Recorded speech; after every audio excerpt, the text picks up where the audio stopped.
We waited a long time for freedom. In 1965, Martin Luther King was fighting against segregation in Alabama. Weeks of protests, which would eventually lead to the Voting Rights Act, bringing voting equality between black and whites. But 50 years later, some residents are still struggling for economic equality. We need decent jobs, because we don't have none. We had to go to Prattville or either Montgomery to find a decent job. With over 10% unemployment, the town is well over the country's average, and nearly half the town's households still live below the poverty line. Local entrepreneur Dane Shaw says the region has been hard hit by the recession. In 2014, he decided to open a business incubator to bring new jobs to Selma, and hopes that his initiative will draw as much attention as the march did 50 years ago.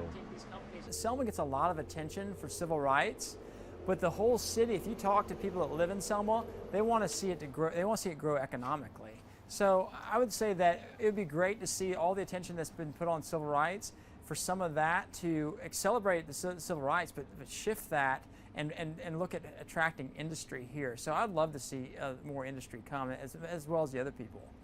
For local residents, Barack Obama's presence at the 50th anniversary of the march is symbolic of their struggle, and some hope his visit will shed light on their ongoing fight for equality.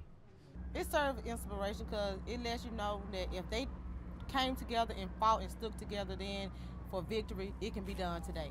I hope the celebration will, put the spotlight on Selma once again, so that positive changes can be made here again, once again.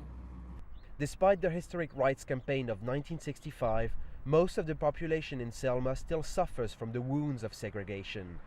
Today's fight, however, is not about votes, but equal chances, something many here hope will, one day, be also part of history.